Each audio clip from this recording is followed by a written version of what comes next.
पिछले 3-4 दिनों से कांग्रेस पार्टी के संगठन एनएसयूआई के राष्ट्रीय अध्यक्ष पद को लेकर जो चर्चाएं चल रही थी, उन चर्चाओं पर विराम लगा विनोद जाखड़ के राष्ट्रीय अध्यक्ष बनने के बाद।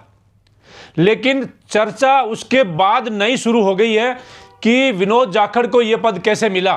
क्या इस पद के लिए विनोद जाखड़ की ताजपोशी पहले से तय थी या फिर ऐन वक्त पर निर्मल चौधरी के नाम पर कट लगाया गया या उन्हें पीछे धकेला गया?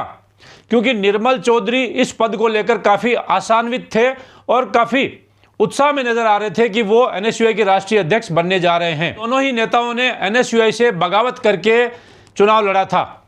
लेकिन विनोद जाखड़ के बारे में ये कहा जाता है कि जब वो पिछले दिनों एक पोस्टर फाड़ने के विवाद में जेल गए थे, उसके बाद में वो कांग्रेस के बड़े नेताओं के नज़र में आ गए थे और खासकर राहुल गांधी की नज़र में वो आ चुके थे और उन्हें पद मिलना तय माना जा रहा था। साथ ही ये कहा जा रहा है कि उनकी पैरवी करने के लिए कन्हैया कुमार थे और कन्हैया कुमार की पैरवी की वजह से ही उन्हें ये पद मिला।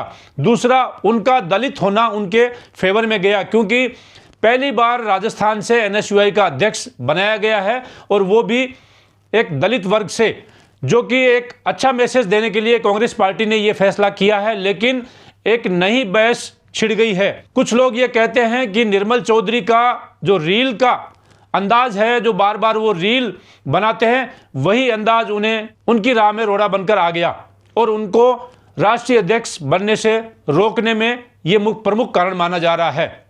कुछ लोगों का ये मानना है कि पिछले काफ़ी दिनों से निर्मल चौधरी और मुकेश भाकर के बीच में सब कुछ ठीक नहीं है, क्योंकि मुकेश भाकर ने ही निर्मल चौधरी को मैदान में उतारा था और यूनिवर्सिटी के चुनाव में जिताने में अहम भूमिका निभाई थी। साथ ही रामनिवास गावड़िया, अभिमन्यु पूनिया और इस तरीके के तमाम वो नेता, चाहे वो अनिल चोपड़ा हो, चाहे वो अभिषेक चौधरी हो, इस तरीके से जो युवा नेता है वो कहीं ना कहीं निर्मल चौधरी से किनारा किए हुए हैं। उनमें कई ऐसे बड़े नेता भी हैं जो निर्मल चौधरी को आगे आने से रोकना चाहते थे। जिस तरीके की राजनीति निर्मल चौधरी करके आगे बढ़ना चाहते हैं, एमएलए और एमपी बनना चाहते हैं, उसमें कहीं ना कहीं उनकी अदाएं बड़े नेताओं को पसंद नहीं आई और उसी के चलते उनके एनएसयूआई के राष्ट्रीय अध्यक्ष बनने के विराम लग गया।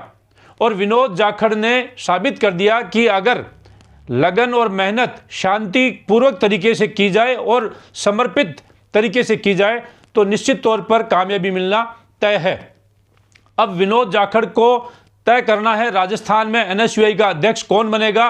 साथ ही यूथ कांग्रेस के चुनाव भी होने वाले हैं, जिसमें कार्तिक चौधरी जो डेगाना से आते हैं, उन्होंने ताल ठोक दी है और उनके सर के ऊपर सचिन पायलट के साथ साथ सचिन पायलट की पूरी यूथ टीम, जिसमें मुकेश भाकर, अभिमन्यु पूनिया और रामनिवास गावड़िया और मनीष यादव, ये सारे के सारे उसको अध्यक्ष बनाना चाहते हैं। अब देखना यह होगा कि यूथ कांग्रेस का प्रदेश अध्यक्ष कौन सा नेता बनता है। क्या निर्मल चौधरी भी इस रेस में उतरते हैं या फिर निर्मल चौधरी किसी अन्य पद की दावेदारी करेंगे? बने रहिए हमारे साथ, देखते रहिए राजस्थान तक।